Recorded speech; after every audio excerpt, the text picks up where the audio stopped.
how are you? I'm Renee DiVincenzo with MDR Administrating Services, and welcome to Showcase Your Biz. I am very excited today with our guest speaker, Skip Weisman. Skip is the owner of the Leadership Communication Expert, and he's going to be talking to us today about different tips on how we could communicate with one another in public, to do that public speaking. But before we get started, I just wanted to just share a little bit about who I am, what I do. I'm an administrative strategist, and I work with solo entrepreneurs, helping them get their back office organized, putting solutions in place so your day-to-day operations will be working for you and you not for it. You could be productive in your day and increase that productivity that you're looking for. You also can join my strategy session programs, which are a 4-week program where we could put your plan of action in place.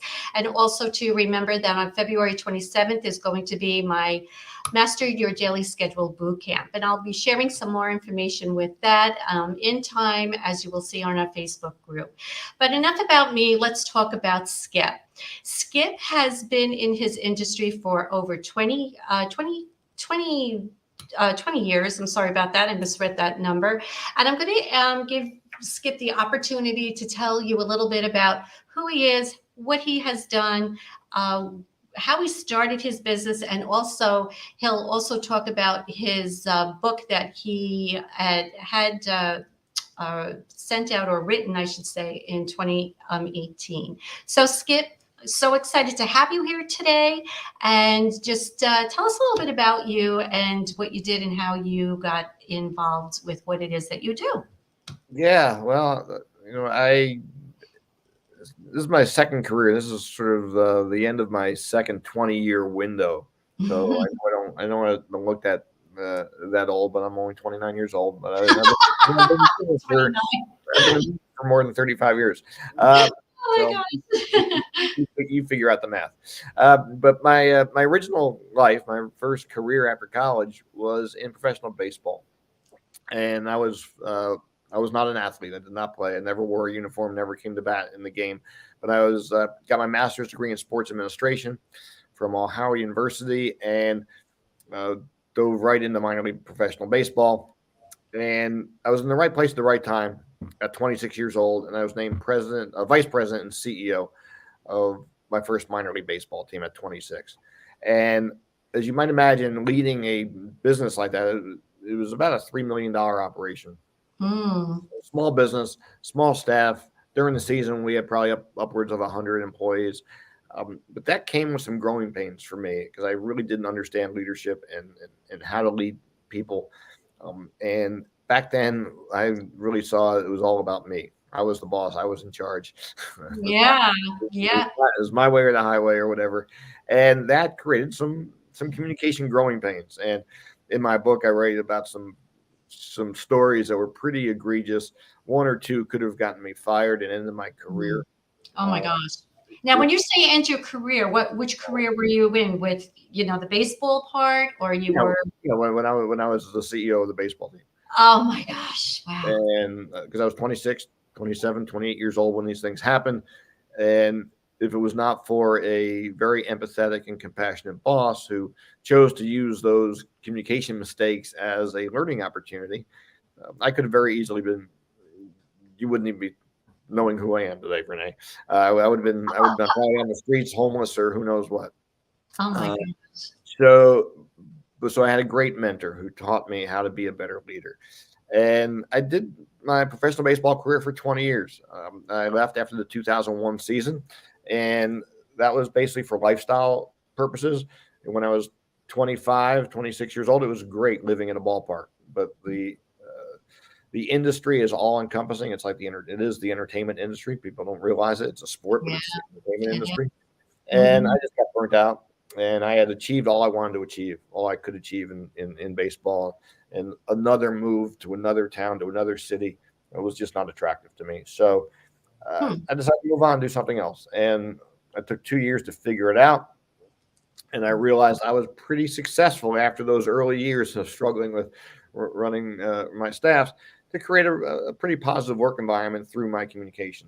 And I began noticing other business owners struggling with communication. And so I decided to go out and be a leadership development coach, work small business workplace, work environment coach to help business leaders and their employees communicate more effectively, to bridge the gap between ownership and company leadership and the frontline people, because there is I've experienced both myself and just with my clients, a huge gap between Mm, communication, expectations, and things. And that's the work I do now. So I started that in 2002 after I left baseball, and mhm. um, it's evolved, and I've learned so much. You mentioned the book I wrote in 2018. That was a culmination of 10 years of client work.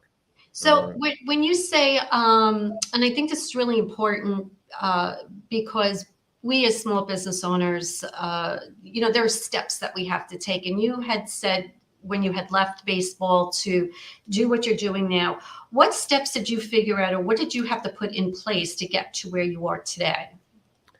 well, the first thing I had to decide who and what I wanted to be. I mean, if you Hmm. knew me from the time I was 7 years old, uh, the only thing I cared about was baseball. Um, Mm, my entire life was focused on professional sports, baseball in particular, and I wanted to be involved in that industry one way or another. I learned at the age of 13 I was not going to be an athlete. So I had to figure out something else, some other way to do it, and I did it through sports administration. Um, mhm. so it was a big shock one day when I'm standing at the ballpark in the middle of a home game in my 17th season in baseball, and I look at the scoreboard, and when our team was losing 4-2 in the bottom of the sixth inning. Right.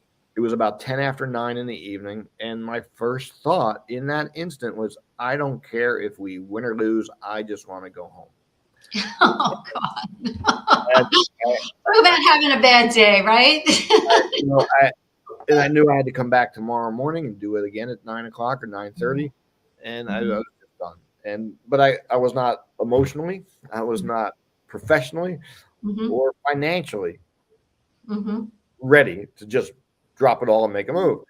And mhm, so I said, fire firemen, policemen, military personnel, mhm, you know, they they typically retire after 20 years, right? mhm. I'm in my 17th, 18th year, whatever it was. And I said, I got 2.5 years to figure this out. I'm gonna set a mark, say 20 years ago, I'm gonna be done. And I worked those 2 years to figure out what I could do differently, because baseball and sports was my entire life. Right. That was my identity. Everybody, my parents thought I needed to see a psychiatrist when I said I'm leaving baseball. They were baseball fans, right? Yeah, I know. That's all they knew Yeah. about me. And so it was a mindset shift. It was an identity shift. Uh, Mm. but about that same time, we all have these life Change benchmarks. moments. Yes, we do. At the same time, my first wife decided she wanted to leave her marriage. Oh, So this is all happening at the same time.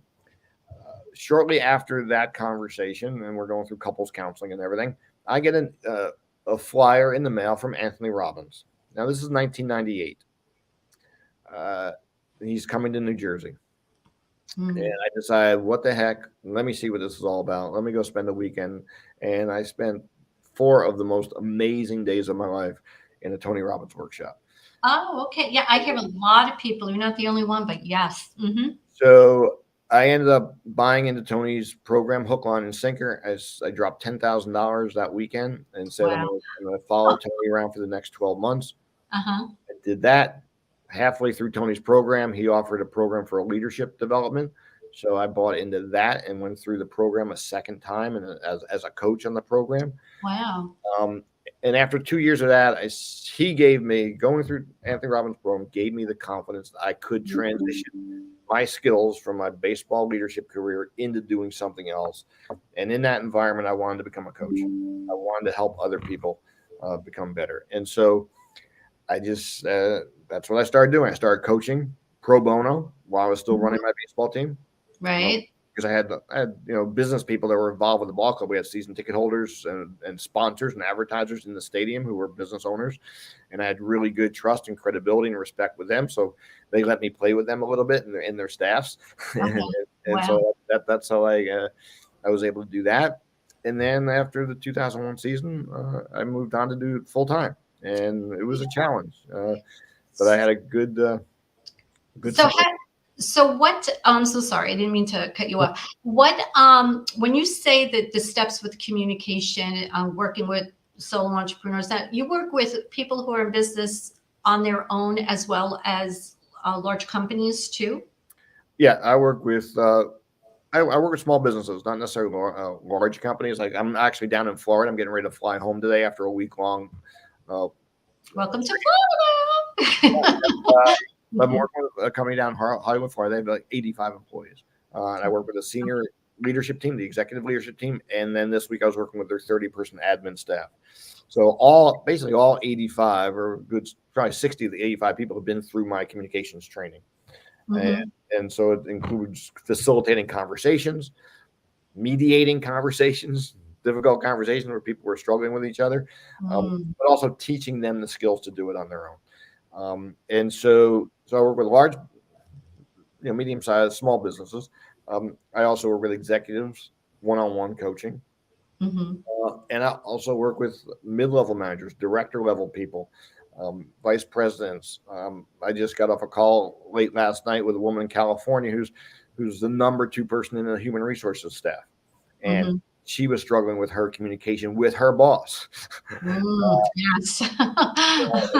And she didn't feel like she was heard and didn't feel like she was respected and valued. And so I worked with her for 2 months to get her to change how she felt about herself, give herself her own communication confidence, um, Right. so she could be more assertive in communicating with her boss. So yeah, and I work with solo entrepreneurs because solo entrepreneurs really really struggle um, Right.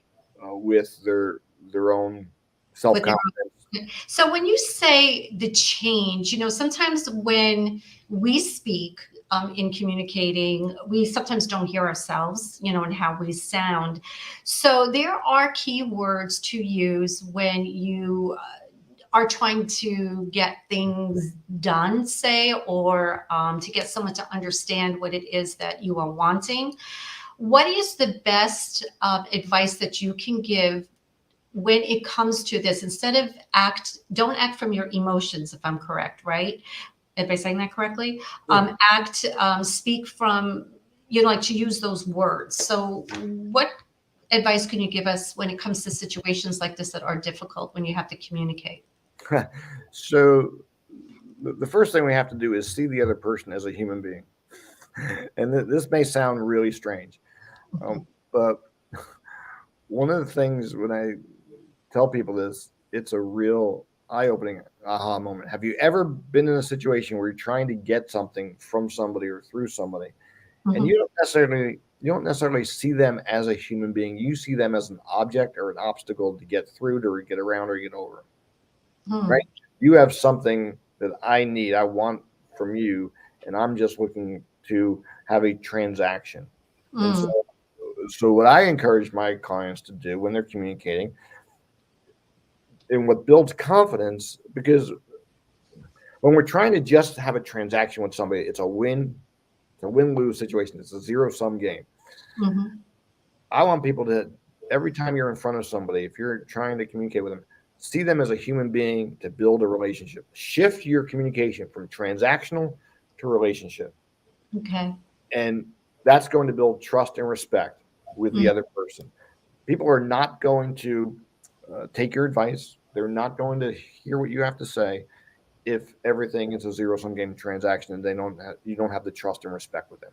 Mm. And so many of us just get into this habit of just wanting something and asking people for something or change. Change in any organization, on a team, or in a family is always ongoing, and we want to do things different. We want to ask people to go somewhere, or go to, even just going to your a restaurant for dinner, right? And you want Right. to you want to exert positive influence to get people to bring you along. it becomes transactional. And I don't understand, Renee, why you don't see it my way. I don't understand why you don't want to do this. It's going to be the greatest thing. I don't want to. No. But yeah. And we try and force it instead of, this is not new stuff. If anybody's familiar with Stephen Covey in the book, The 7 Habits of Highly Effective People, that was written in 1985, his fifth habit number 5 in that book, which I'm very well versed in, is seek first to understand, and not to be understood. So that's one thing. The other thing is one of the tips I got from a mentor a long time ago is seek to be interesting, or seek to be interested, not interesting. Okay. Right? Learn about the other person. Ask questions of the other person. Show that you have interest. Build the relationship first before you're going for a transaction. And one of the things that I know we talked about, you wanted me to talk about is I have this concept on the 5 context of communication. Right. And it's in this thing I call the leadership communication pyramid. And there's a foundation of, right, in a pyramid, there's a foundation in your home. The foundation of communication, the main context we forget about, that we take for granted, that we don't even realize is happening, is our own self-communication. So that's the foundation. That's context and level number 1.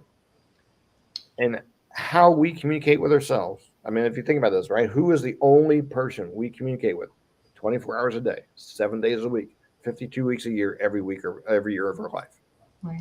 Right? And we take that for granted. We don't even realize we're having conversations with ourselves. But that drives our behavior. We have to get clear on that. Self-esteem and self-confidence. And, I have this program coming up, the roadmap thing, the communication confidence roadmap. It's all about communication confidence. Well, where does communication confidence come from? It comes from our own internal dialogue. Right. And what does that do to us or do it for us? It's either doing something to us or it's doing something for us. What is your internal dialogue, your self-communication, your conversations you have with yourself, do it for you or doing to you? Because when you need to have that challenging, that difficult conversation with another human being, what's going on here? Yeah. Are you avoiding those difficult, challenging conversations?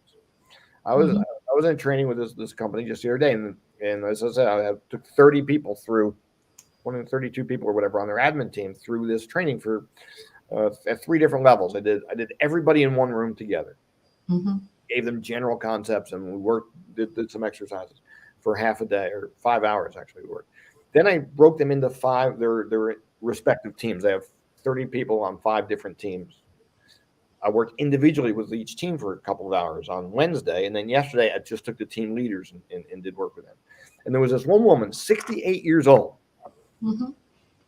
who runs the office, the front part of the office, greets people and all that. The CEO of the company gave her my book to read last July and was going to have her participate in a bigger program with the director level people. And she rejected it. Really? I don't need this. You can't teach an old dog new tricks, all that stuff. When Tuesday morning she was going into this big group with her teammates or her colleagues, she was still trying to get out of showing up. She asked her boss, she asked the office manager who runs the whole show, George, can I get out of this? I don't really need this. By the end of the day, she was hugging me. Aww. Gave me a kiss when we left yesterday. Oh my God. I'm actually typing in the book so they can see what it is for those that want to purchase it. But that is just awesome. She said, I feel so much lighter after going through your program on Tuesday that you've opened my eyes. And I said, Joy, you opened your eyes.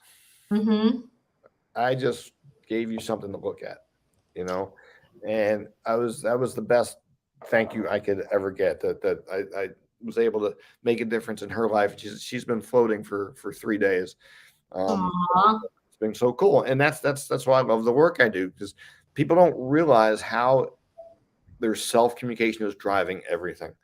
And think about it. If you or anybody here who's watching this, have you ever put off what you believe to be as a difficult or challenging conversation with somebody?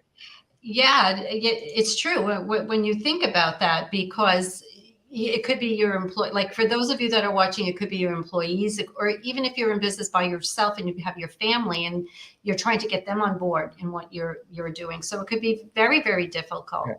I do have a question for you before we close out today. There are a number, as you know, of business owners who would like to do what we do, go on live to talk to the to talk to our audience in social Yeah. media or wherever we are. And sometimes there is that little bit of a, that little thing holding you back. What are tips that you could give to those that really want to do live videos or maybe presentation, maybe if they have to stand in front of a group of people? What tips can you give them to help them get those butterflies out of, their stomach, as they always say? The first thing to realize is everybody wants you to succeed. Mm-hmm. They want to have a good experience, and you can be. You just have to be yourself. You don't have to be anything special. Uh, Right. people want to see human beings. They don't want to see robots or anything. Tony Robbins told a story about how he became Tony Robbins, the most dynamic professional, speaker in the world. Right. He did it through practice. You're not going. You can't. I can't measure myself. Or back then, I couldn't measure myself against Tony Robbins if I wanted to be a keynote speaker. He's been doing it for 20 years, and he's done it since he was 17 years old. You have to Right. measure yourself against yourself. Mm-hmm.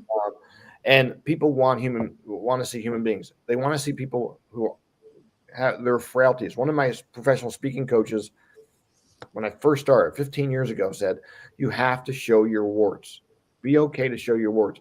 Just the fact that you're doing this puts you on a pedestal to the people who are watching, Okay. Okay. and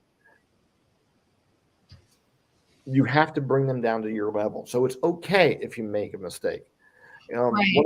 One of my heroes is outside of Anthony Robbins is Bruce Springsteen, right? Mm-hmm. Rock and roll superstar. I went to a concert in 2012. He started the concert with 60,000 people in the audience playing a song the band had not played live in like 40 years. Really? He screwed up the lyrics in the first minute and a half of this concert. Wow. He goes down, picks up a lyric sheet off the front of the stage that was taped to the front of the stage, picks it up and starts reading the lyrics and turns to the band and says, "Let's start over." Oh. And nobody cared. It was like, cool. Yeah, this superstar, this icon of who we love, Mm-hmm. showed his humanity. So you have to be willing to be vulnerable, and Mm-hmm. people will support you, they'll reinforce you, and just be able to laugh at yourself because we're not perfect. Yes. And don't expect to be perfect the first time you're out there. Be okay with it. Laugh at it. Say, Mm-hmm. better next time, and we learn from it. We have to let go of that and be okay being vulnerable. And that's really what communication confidence is all about. And that's why I teach and coach this, and what people will learn in the roadmap coming up on January 23rd through 26th, the communication Mm-hmm. confidence roadmap, how to begin to master that context one communication. Mm-hmm. You can have those level 2 one-on-one communications with people more, what I say, more promptly, more directly, and more respectfully. Right. And you said an important thing. Learn to laugh at yourself, because when you laugh at yourself, people laugh with you. They don't laugh at you. And I think that's really important for people to know, because I know sometimes, and if anybody has been watching my videos when I've started out, I can't tell you how many times I say that word. And how would you help someone when it comes to speaking to avoid that? Like I guess it's a brain reset or something that Yeah. we say. So how would you help someone to overcome that? You How have would you help me to overcome that? you have to be okay with the pause. Okay. So the is just a pause. It's a transition to something that you want to say next. If Mm-hmm. we use the as the transition or as a filler, it's Mm-hmm. totally unnecessary. So you have to first become conscious of it. Okay. And so Mm-hmm. if you know you're doing it, and you can feel it, when it happens, Right? I could have easily done them there. I thought you forgot to say something. Because when I was in direct sales, they always said the most uncomfortable feeling is silence. Like when you want to sell a Oh, product, it's painful. it's Yes. painful. Or like when you want, or like they what they always say is if you have something to say or you're selling a product or whatever that is, stop talking, because the other person, when you don't hear them, they're thinking about it. But once you start Right. speaking, you lost the sale because now, Right. right? Right. You're Mhm. you're distracting. The power of the pause, and we have to get comfortable with the pause. Mhm. And we're trying to always fill that gap. Now, ums are not necessarily all that bad if there's a few of them here and there, and they're short. And if you speak dynamically, people won't even notice them. It's when they're incessant all the time, Right. every sentence. Right. It just becomes bad. So just again, awareness is the first step to transformation. You have to know that you're doing it, Mhm. and then just be okay with the pause. Take a breath instead of umming. Just go. Just take a breath. Take a breath. It's like that deep, deep breath coming in and out. Yeah, I tell you that it's like I'm doing right now. It's just your brain just kind of stops, and I don't understand why that happens sometimes. But if you're speaking in an audience, because I know at times where I have to give presentations and I get this lump sometimes in my stomach, like, oh my gosh, I got to stand in front of these people. Do they really want to hear me? That's why I always use Well, presentation slides, because that's it. so all that language is your level one context of communication that you have to Okay. change. Do they Mhm. even want to hear me? Right. They're in the room. They've come to see you. Yes, they want to hear you. So you have to shift. That's the first thing we have to do is we have to shift our own internal dialogue that's causing the rest of this. Hmm. It starts with our level one communication, uh, and our self communication. And if we have to master that. And Mm. most people have not mastered communication with themselves, and it's Right. no wonder why they can't master communication with anybody else, one on one or in public. So as we're about to close, I just wanted you to just share your boot camp. I'm just trying to find the link so I can share it with everybody again, so they know how to Yeah, join your boot camp. Now, when is I'm not your boot camp, I'm sorry, your roadmap. I the said that roadmap. Right. incorrectly. Yes. Yeah, the roadmap is January 23rd through 26th, 4 straight days. It's Mm-hmm. communicationconfidenceroadmap.com. Mm-hmm. And yeah, 4 days to build your communication confidence, and it can really transform your life. We're going to focus mostly on that level one and level two, but you'll have an opportunity to learn all five of the context and Okay.